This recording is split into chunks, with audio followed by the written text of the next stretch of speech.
Welcome to Everything Explained. Today, is China communist or capitalist? It's not a simple yes or no.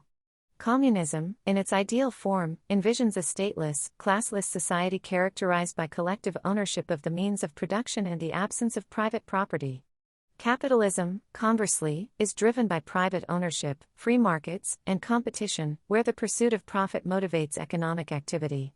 China, however, defies easy categorization, identifying itself as a socialist market economy, a seemingly paradoxical blend of these opposing ideologies. The pivotal shift towards this hybrid system began under Deng Xiaoping's leadership. His landmark reforms in the late 1970s and 1980s introduced market-oriented mechanisms into the previously centrally planned economy. This involved a gradual relaxation of state control, allowing for the emergence of private businesses and welcoming foreign investment. The results have been nothing short of spectacular, leading to unprecedented economic growth and lifting millions out of poverty. This undeniable success story showcases the potent engine of capitalism at work within the Chinese context. The rise of tech giants like Alibaba and Tencent, both privately owned and globally competitive, stands as a testament to the dynamism unleashed by these market reforms. These companies, operating within a framework of relatively free markets, though subject to increasing regulation, have become integral to the global economy and symbols of China's economic prowess. However, it's crucial to acknowledge the persistent communist element. The Communist Party of China, CPC, retains absolute political control, a fundamental difference from a truly capitalist system. The CPC's grip on power is unwavering, influencing every aspect of Chinese society, from media and education to the legal system and the military. State-owned enterprises, SOEs, continue to dominate strategic sectors of the economy, including energy, finance, and telecommunications. These SOEs, often shielded from the full force of market competition, play a crucial role in the national economy and serve as instruments of government policy.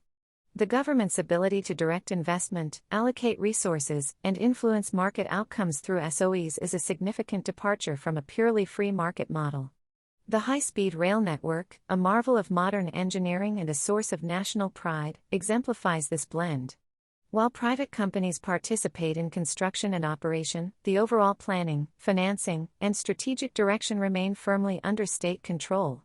This reflects a pattern seen across many infrastructure projects in China, a combination of private sector efficiency and state-directed investment and control. Furthermore, the government's increasing regulation of the technology sector, including crackdowns on monopolistic practices and data security concerns, demonstrates the CPC's determination to maintain its influence even within the burgeoning private sector. This regulatory power, while potentially stifling innovation in some ways, also reflects the government's desire to guide economic development in line with its broader political and social goals. The ongoing tension between market forces and state control is a defining characteristic of the Chinese economic model. It's a dynamic and evolving system, constantly adapting to internal and external pressures. The balance between these two forces is subject to ongoing adjustments, reflecting the CPC's pragmatic approach to economic management. While the economic sphere exhibits significant capitalist characteristics, the political system remains resolutely communist, making any simplistic labeling inadequate.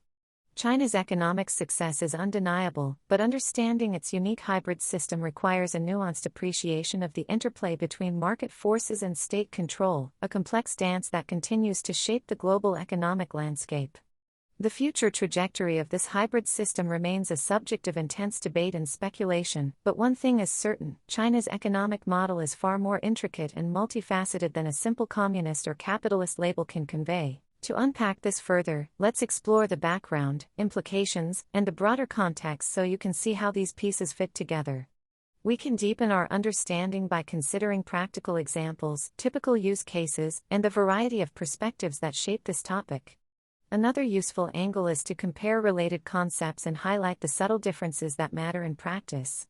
It's also helpful to reflect on the historical development and the main turning points that have influenced the current state of affairs.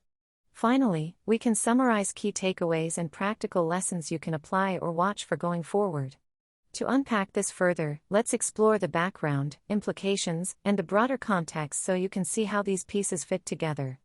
We can deepen our understanding by considering practical examples, typical use cases, and the variety of perspectives that shape this topic. Another useful angle is to compare related concepts and highlight the subtle differences that matter in practice. It's also helpful to reflect on the historical development and the main turning points that have influenced the current state of affairs. Finally, we can summarize key takeaways and practical lessons you can apply or watch for going forward. To unpack this further, let's explore the background, implications, and the broader context so you can see how these pieces fit together.